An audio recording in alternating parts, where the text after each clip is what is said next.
Welcome back to Carrying Wayward, a supernatural podcast for fans who aren't ready to let go and newcomers to the series who are ready to jump in. I'm Marie Vigourou. And I'm Drew Schulman. In this episode, we're diving into Supernatural Season 7, Episode 15, Repo Man. Let's get this show back on the road.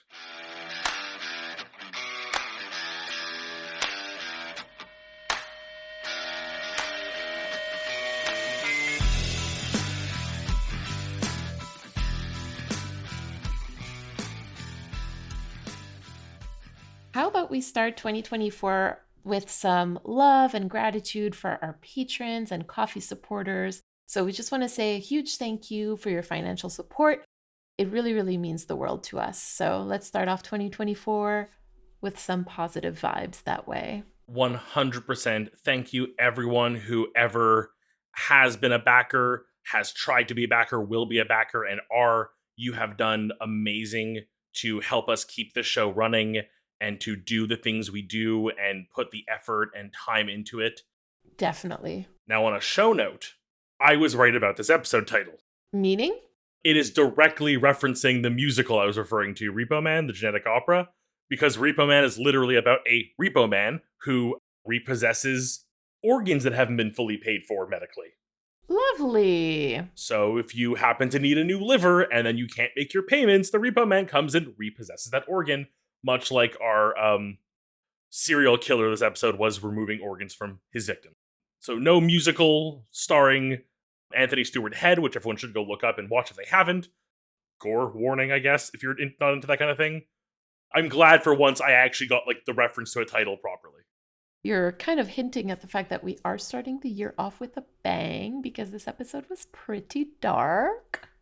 I remember the first time I watched it, I was not expecting the twist. It definitely kept me very, very engaged with the episode. And even now, whenever I watch it, I'm like, oh my God, that was such a good reveal, I have a point I want to bring up. I'm going to save it for story time because I do have a way to wrap it into our theme. While the twist was still really well done, there is one key thing sticking out to me I want to get to. All right. Well, how about you get us started with the recap? I'm ready if you count me down. 3, 2, 1, go. We have the boys on a case that has them going back to a previous case that seems to have reawakened, literally a cold case that's come clean again. And they figure out it might be the same demon they've already gotten rid of once before because it's the same MO, and there's sulfur at the site, and the other cops even remember them because the case is still, recent and fresh enough in memory. So they start going after the demon, and they decide let's go after the people who helped us as well to make sure that they're safe because they can be targets for all this. And then we get the surprise twist that the guy who was possessed was in love with the demon and is trying to bring it back and realizes he needs Dean's blood to do it because Dean exorcised him. And while all this craziness is happening, Lucifer's back in Sam's head and apparently had never left, but is now slightly stronger or more apparent. Maybe some trauma we'll get to later. Ultimately, it looks like Lucifer's here to stay a little longer. They do eventually kill the serial killer and exorcise the demon once again. And more or less everything's okay, except for a bit of a weird ending where Dean says some things that Sam might not like. Time. There you go. This episode was written by Ben Edlund, directed by Thomas J. Wright. This is his first episode for Supernatural, and he is going to be directing some episodes all the way through to season 14, I believe, if I'm not mistaken. Nice. And this originally aired on February 17th, 2012. It's always fun to get a new director or a new writer in, especially to learn, after having seen this episode, and I agree, a very dark one, but not a bad episode per se. I love Repo Man. It's one of the ones in this season, probably one of my favorites this season, if not my favorite. To be fair, season 7 ranks very, very low in general in my personal ranking system, but this episode I felt was really well crafted and really well executed.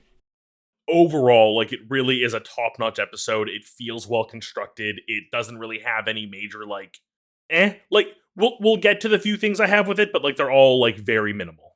So the road so far takes us back to our roots, quite literally, with Lilith in season 4, Lucifer in season 5, and a good old reminder of the great idea that was putting a wall in Sam's mind in season 6. The episode takes us back 3 years in time, so right around the time that Sam and Dean were looking for Lilith and trying to prevent her from breaking the 66 seals. I like the world building of like, we don't see every case they take. Clearly, shit happens when we're not watching. I don't know if this was done intentionally, but to me, I read it as a little nod to like fanfic writers who will find those little gaps in between cases and write their own stories in between. And I feel like this is in that spirit. It's done in that spirit, and I really definitely appreciate that. So thank you, Ben Edlund. We get our rock aliases back for the first time in a while, right? So, like, as a reminder, the boys are currently not using those aliases in order not to attract attention from the Leviathans. But here, because the detective remembered them from 3 years ago, they do use them because he remembers that rock alias. I even like that he calls out it's clearly a rock alias because he references them as the drummers because they just happen to use two famous drummers' names. Like, that was a very, very lovely moment. This episode does a lot to tug at our heartstrings, and we'll talk about that a little bit more, but it really is trying its best to remind us of why we are watching Supernatural, right? Agreed. We finally come back to the storyline of Sam having Lucifer in his head. Like, I say finally because I feel like that would have been a really cool storyline to explore, like, a lot more before mid-season, but, like, again, like, at least we finally get to it now, so I'm happy about that.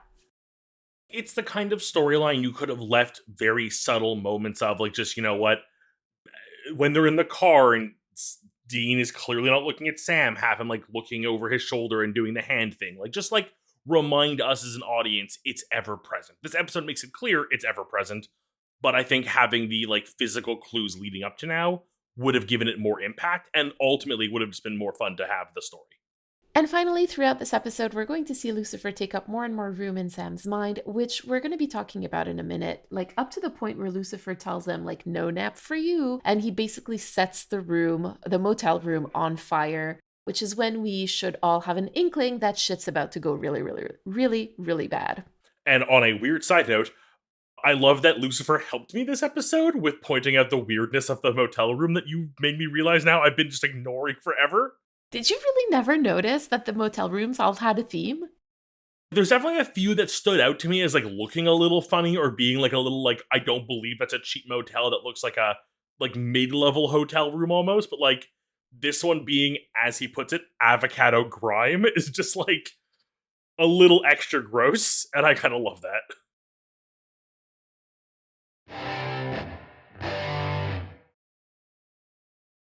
This week, our theme is fragments.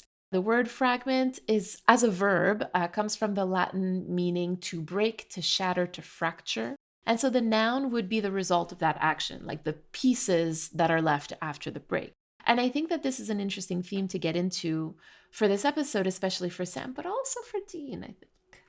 This is our first like Sam episode in a while. Like I'd even argue last episode with the clowns was still like pretty evenly split, if not more Dean almost. I love that we have a Sam episode where we still get like some Dean interactiveness with the theme. Speaking of Dean, would you like to get us started? I think that Dean's like main fragmentation, like if we can call it that, I guess, has been happening for like a very long time. Like he spends a lot of time in this episode looking back at his actions with Jeffrey in season 4. And I think that that reminds him of parts of himself that he'd rather forget. And when I'm talking about that, I'm thinking specifically about like his time in hell, the time that he spent torturing other souls and that kind of stuff. And even when he looks back at how he was with Jeffrey, I think that there's like, there's regret, or at least, or maybe disgust. I'm not too sure. I think a lot of all of that, it's like those things that he keeps compartmentalized in a different box, that he doesn't like to think about too much. Yeah, it's been a long time since we've seen Dean interact with anyone in that manner. Like even before Hell, it was something we'd see them do where they trap a demon or trap a creature and like get it to talk. It like didn't really occur to me really, but like we haven't had that in a long time.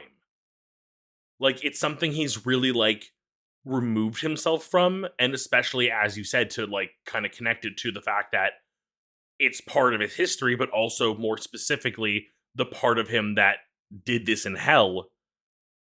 It would make sense that it's a part of you that you would like, you don't want to have as part of you, so you like take it apart and lock it away. Like he has chosen to fragment himself in that way.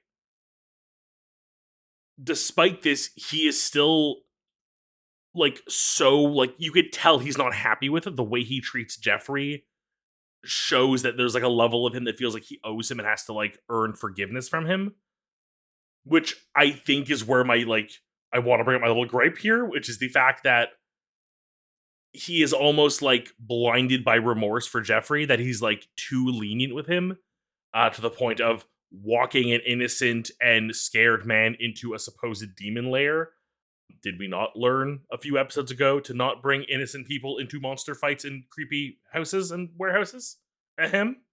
You know, it's so funny because that really didn't bother me when I was watching it. And even now, like, it's not something that I think about. All right. Well, I mean, there you go. It's true. Maybe he shouldn't have taken him. I can't remember if there was a specific reason for it or not. He is clearly like distraught by the memories of this, that something he has cut away from himself, this part of him that used to do this, whether it be since hell, which is even like worse because it's bringing back hell memories, or even before that when he just sees how horrible he had been to anything, creatures or otherwise. I think he is just so like torn and like distracted that he doesn't think about like, not that he's like not thinking about Jeffrey's safety, but he's just sort of like going along with the flow a little more because he's distracted.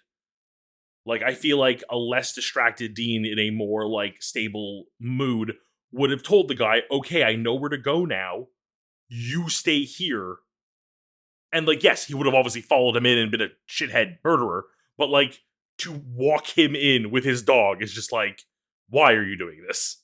I think distracted is right, but like Dean's grieving process has not been particularly smooth. And I'm talking like Cass and Bobby here. So I think that makes a lot of sense what you're saying, to be honest. We've seen him be distracted. We've seen him, he's received warnings from Bobby, he's received warnings from Frank. So we know that like this is something that is ongoing with him and it's very, very much alive in this episode. So it makes sense what you're saying. This is something that I've seen the fandom talk about before, so I do want to bring it up. There's something else at play here, that there seems to be like this bit of a parallel between Dean and Jeffrey. Now, bear with me, because I know that if this is not something that you've ever heard, you're probably going to be like, Dean is nothing like Jeffrey. I know. We're going to talk about that too. So, Jeffrey is like in love with his demon, right? Like he says he loved him and that he was the love of his life. And his demon is taken away from him, and that made him like super severely depressed. He contemplated suicide. And if we turn our attention to Dean, he's also lost a supernatural being that he loved, Cass. Like Cass helped bring out a part of Dean, or like a fragment of Dean, if we want to stay with the word that we chose as a theme, that actually believes that he is worth love. He's worthy of love and help and support. Losing him also got him so severely depressed that he also contemplated suicide. So, of course, like Jeffrey is like the dark version of Dean here, but I think I really do see the parallel between the two and the grieving process that they both went through. And Jeffrey, of course, is taking it to like the absolute darkest extreme. I think it's interesting to kind of see how different people react to different things. I like this for Dean as a parallel. Like, I understand why some people might be like, whoa, this is a bit extreme, but like, no, that's a really good mirror. I love this. Like, weirdly love this. And also, like, I just love the idea.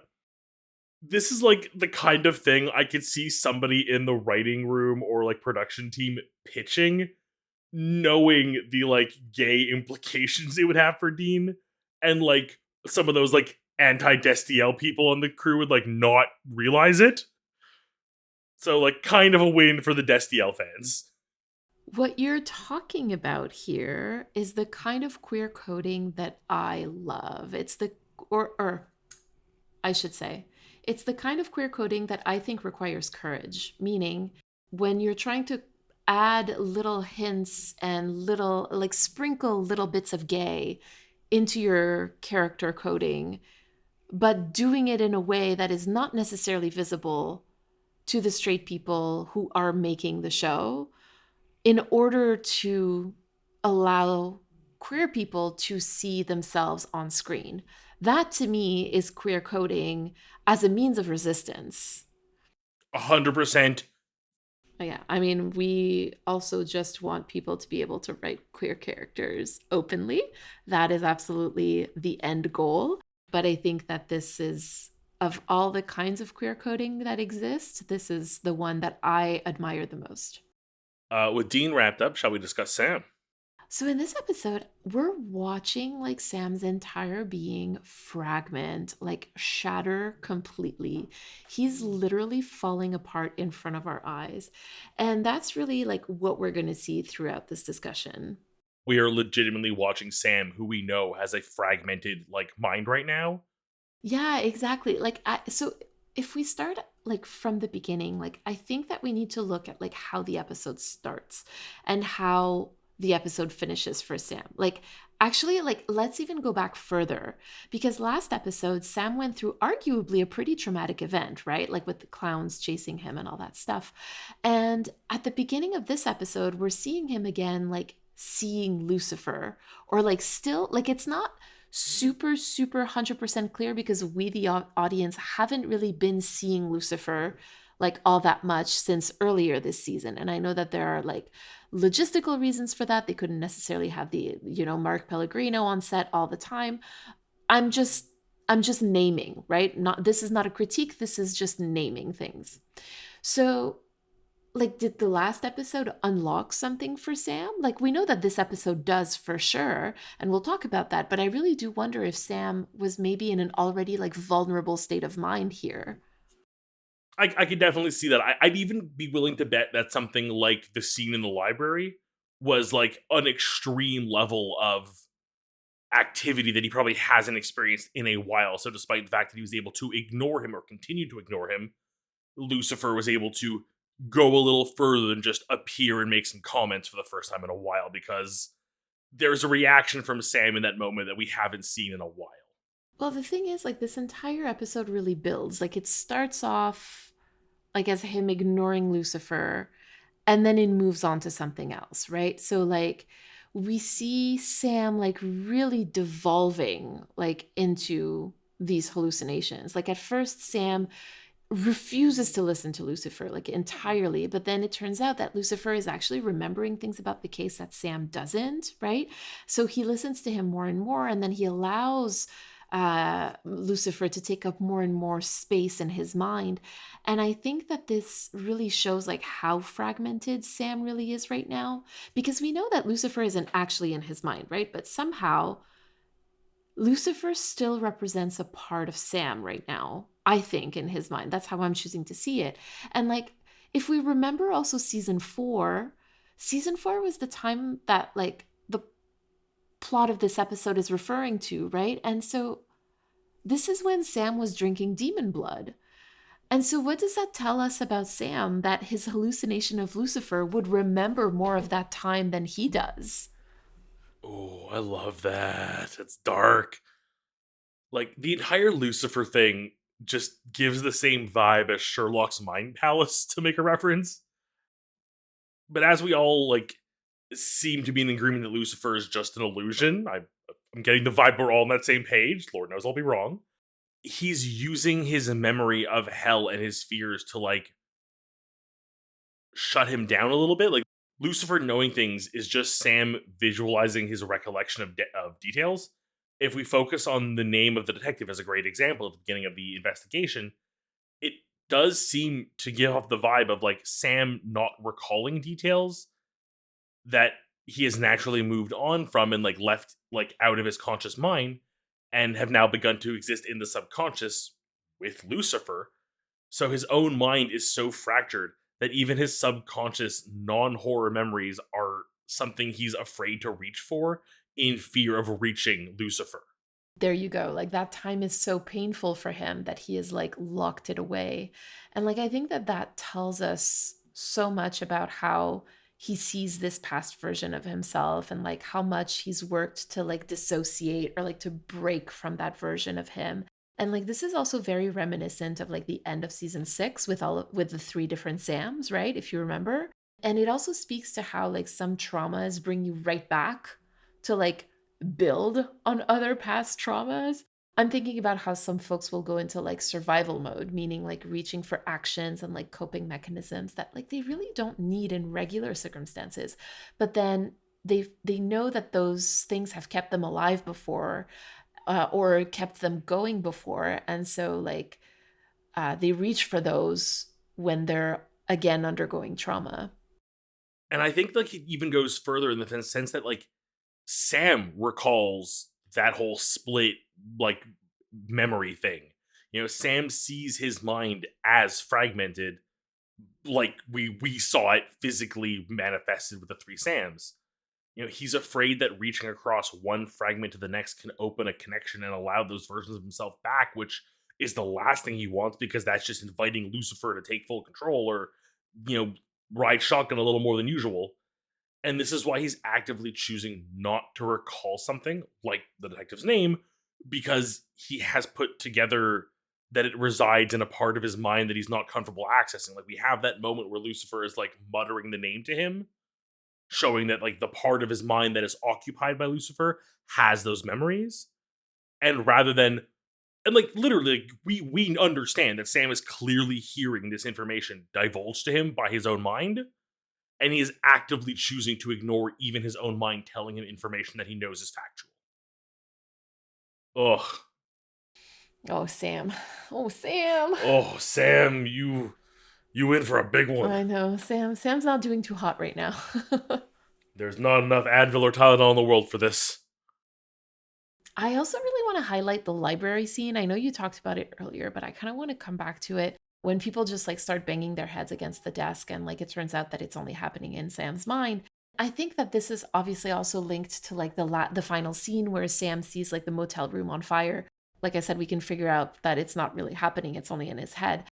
I felt like these were such good representations of intrusive thoughts. Like it was just like such a like no notes. I was like, yep, that, yep, okay, yep, I see that. There's clearly a moment where like there's some level of panic in him because it's likely been a while since he's seen something this drastic from Lucifer. There's like that hesitancy because he really does believe it's not real. Like you, I'm confident the flames at the end are in his mind. I imagine if the room had spontaneously combusted, I don't care how asleep you are, you probably noticed that if you've only been asleep for 11 seconds, Dean. But like you said, it really does show us that Sam is like not confident. Like he's choosing to act as if it's always fake first and ground himself. But we saw it in the library, like there is a level of like, I'm choosing to believe it's fake, but I don't know that it's fake.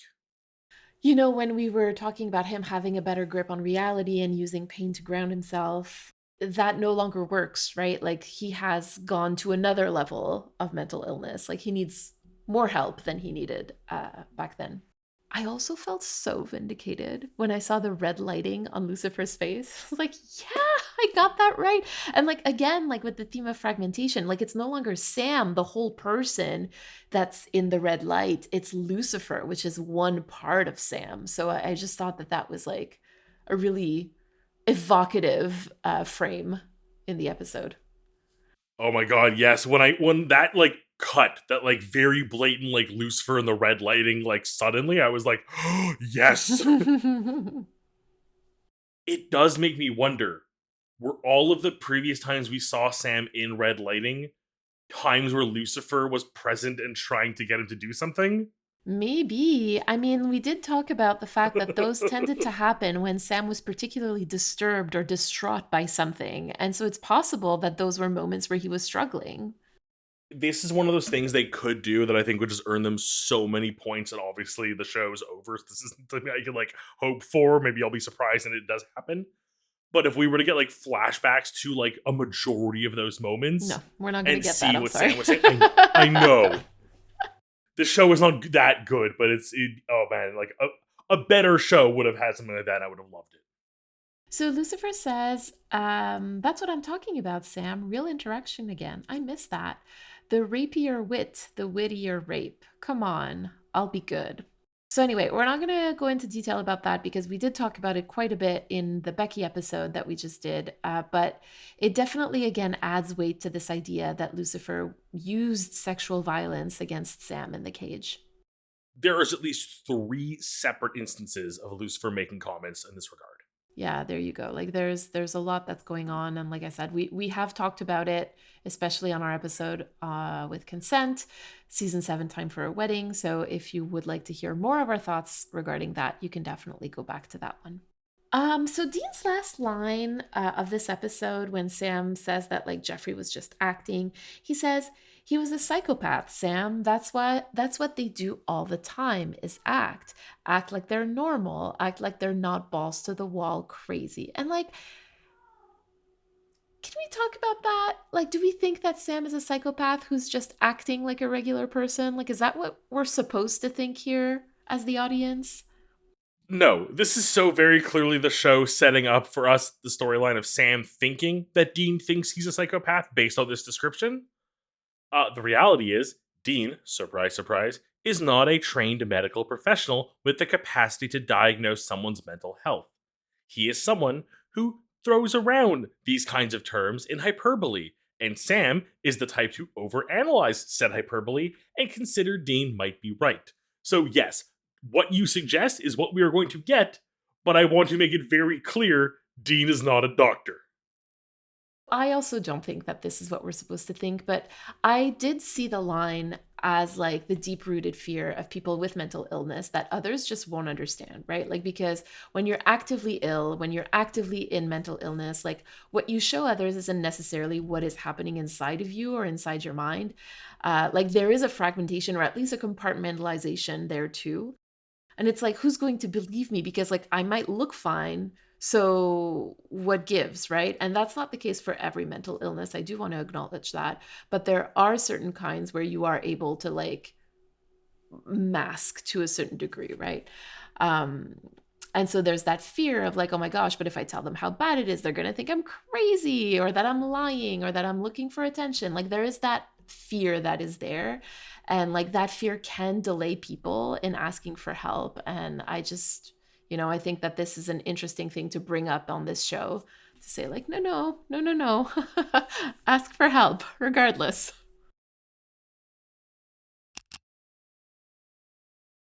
He made the incision, sliding the scalpel down the sternum, like the zipper of a new sweater, gliding smoothly with no hitch. With little to no effort, the body was open. He began the examination and went through the motions, cataloging each organ and remarking on any abnormalities. He stopped a moment, with the heart firmly resting in his hand. It sat motionless, as they've always done before when he's held one, and he imagined what one would feel like if it were still beating, calm and slow, or rushed and violent. Soon he was done. Nothing interesting to report. Everything looked normal, and there were no pending investigations nor a family to collect the body. He triple checked his work. He was a diligent man, after all, and took pride in his craft. Smiling, he closed up the corpse and pushed it back into its temporary frozen home, among the other dead, who awaited their turn to be splayed out before him. He left the exam room and began cleaning himself off. The day was over, a productive one. He sat at his desk and pulled out a long list of names. He ran his pen across a name on this list, all the while smiling. Next, his pen hovered above the next name, planning how tomorrow he'd be meeting them for a date, and how their heart might beat calm and slow, or rushed and violently.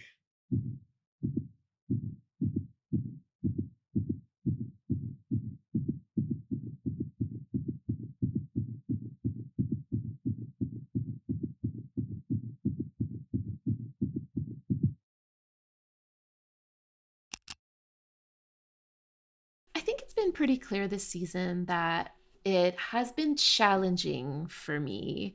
Like, I just don't really like the first half of season 7, and I've been pretty clear about that. I'm not going to rehash like why I hated this season so far. I've done that enough already, but I will mention that doing this podcast usually changes my mind about episodes or storylines, right? Like, just because of how much time we invest in talking about them and making sense of them, and like this kind of proximity has made me change my mind in the past. Like, let's think about bugs, for example. Like, I don't hate bugs half as much as I hated it when we first started this show. And the more we go, the more I discover I'm like, oh shit, like we talked about that in bugs. Like, that goes back to bugs. I was kind of like trying to keep an open mind with season 7, but the reality is that I really haven't changed my mind about this half of the season. Like, it's been really painful for me to go through, if I'm being entirely honest. And like, I really had to hang on to like the process of doing the podcast, like our conversations and like having fun with you, rather than like just relying on enjoying the content. So hopefully, like, listeners were able to hang on with us and make it through. And so it really feels like this episode marks the beginning of the half of season 7 that I really like. And like, I think that the tonal shift of this episode, not only compared to the last episode, but also within the season as a whole, is really important because it signals like a return to like original supernatural roots, with the storyline revolving around demons and demon possession, but also with a storyline that brings the brothers like right back to a time when they were fighting Lilith and the 66 seals and the apocalypse. Like, this is all very familiar to us as listeners and as viewers. It's like the show is trying to say like, okay, like we know we've made a lot of changes, some of which you weren't fans of, like killing Cass and killing Bobby and this whole thing with the Leviathan and moving away from the angels and the demons. But like, trust us, we're still the show that you fell in love with. We promise you that. And so I think that the rest of the season is going to be about trying to keep that promise and realizing that promise, basically. Like, it really feels like a weird return to form, dealing with a demon. Like, I think we had like what one other demon like briefly this season, but like really, like even that one didn't feel like a classic demon. It was a crossroads demon, which I feel is like a different category almost. It brings us back to the stuff we loved about the show. And the thing is, like, we're going to be talking about that in a future episode. I'm telling you right now, but ratings were vastly declining at this point of the show airing. And so I think that there was a need for them to return to those things that people did love, because I think that the changes that were made in season 7 were just too much of a departure from what people liked about this episodic 24 episode season show. And they had to kind of like go back to where they were. They had to backtrack on a few things, and some things are going to have to give. Well, like I said, I'm aware that Cass returns, so clearly they figure their shit out eventually. Ish.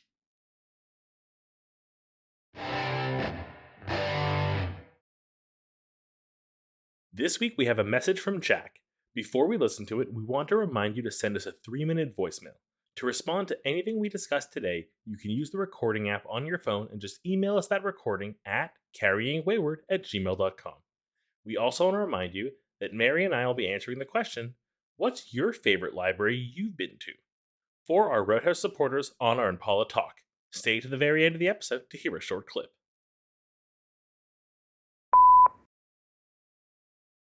Hey, it's Jack again, aka Vigilante Sam on TikTok and Autism Dean on Tumblr, and I wanted to talk a little bit about another piece of American literature. I just listened to your episode where you discussed Slaughterhouse-Five and its connection to supernatural, and I wanted to talk a little bit about On the Road by Jack Kerouac.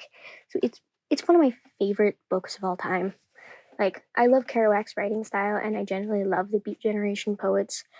But this one in particular I think is interesting about its connections. So I want to talk a little bit about connections between Salandine and Sanandine. So there's this line that I think about a lot in Sal's narration where he talks about seeing sprinklers on the lawns of the place where Dean supposedly was born. And he's like, I can't imagine him living anywhere like that. So he really associates Dean with, the opposite of a normal life, which there's definitely some queer coding there.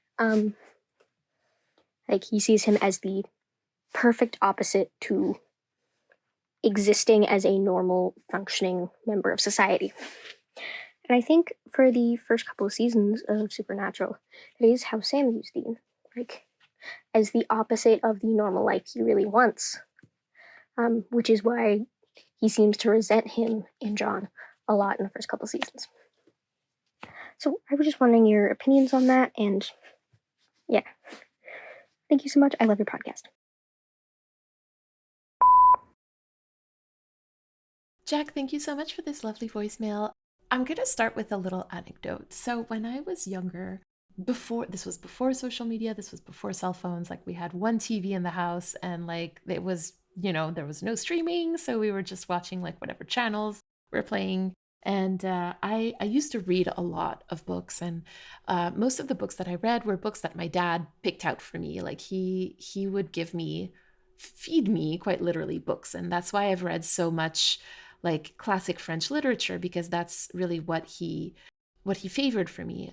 But at one point when I was a bit older, like in my teens, he started talking about Kerouac a lot. And he was like, but you're too young for this. You're too young for this. And I really genuinely do think that he didn't want me to read a book with homosexuality in it, which is why he never gave me On the Road to read. And so I've never actually read On the Road.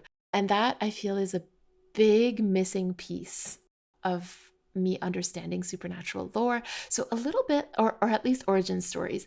And so a little bit the same way that I am slowly going back and watching the X-Files. Like one of the things that I do want to do eventually is read On the Road, because I hear people talking about this so often, and I know that it's been said by Kripke that he was very, very inspired by that book. And so I definitely want to go back and read it.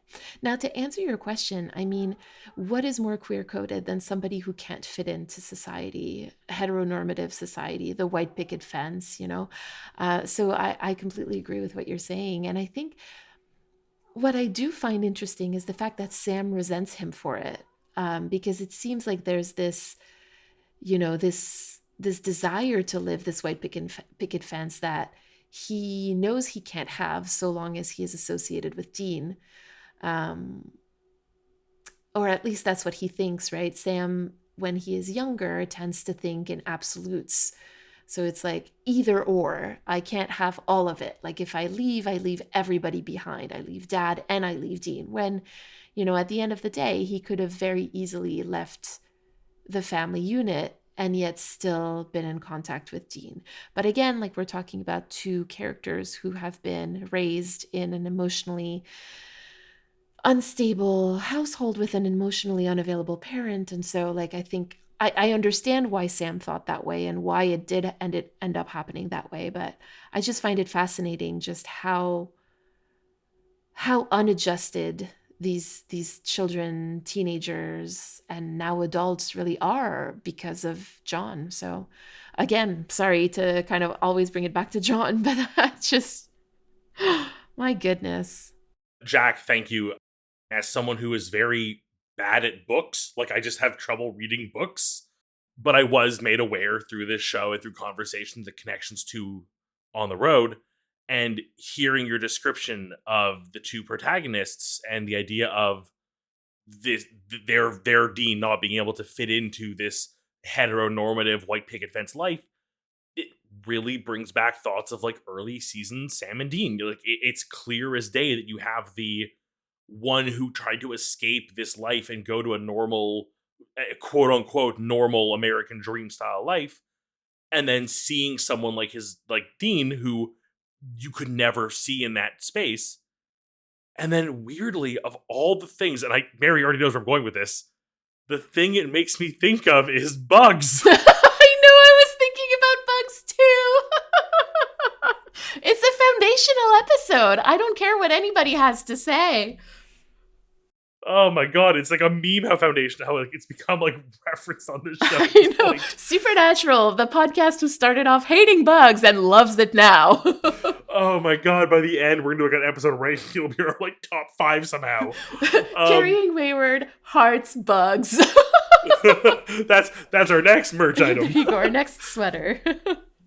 But all that to say, it like I like the evolution of like even Dean can't see himself in places like that, despite loving some of the aspects that come along with it.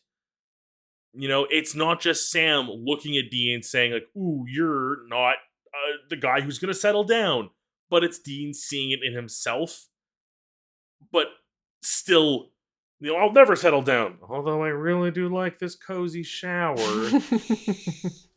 I don't know. It brings a lot to mind, and I do love the comparison. And I feel like it's almost going to be a thing where I'm going to have to read it at some point. You can listen to it as an audiobook. That counts too. I mean, I don't see why you would like be violent with yourself and force yourself to read a book when you can just listen to it and it does the same I mean, work. even listening to books, I'm taking my sweet ass time with Lord of the Rings. Lord of the Rings of all freaking books, of all freaking stories is all about the journey, Drew. Like, it doesn't matter how long it takes you. But nonetheless, I love this, Jack. Thank you. And I love voicemails that point out connections like this to other like bits of media that tie into it. I always like that kind of getting a chance to compare characters.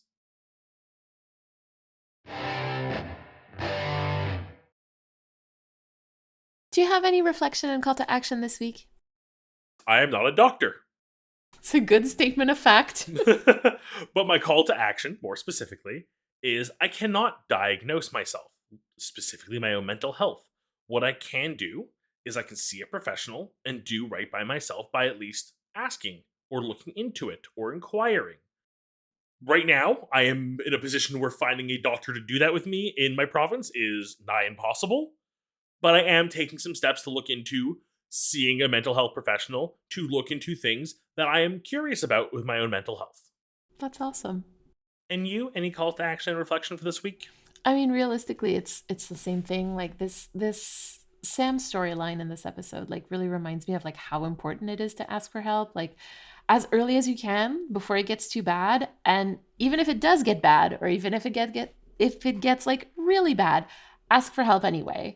And if it gets even worse and you're really ashamed about it, like ask for help anyway, especially when it comes to mental health. Like it's just ask for help wherever you are in your journey.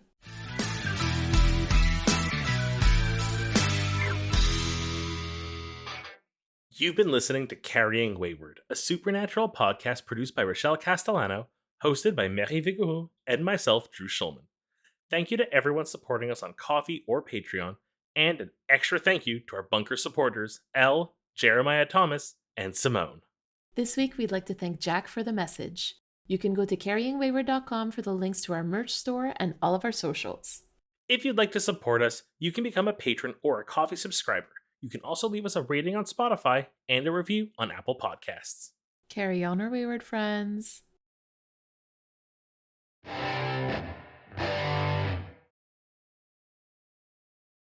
But I think my favorite library that I've ever been to is, I can't remember the name of it, but it's the Grande Bibliothèque de Montréal. It's like the big public library in Montreal.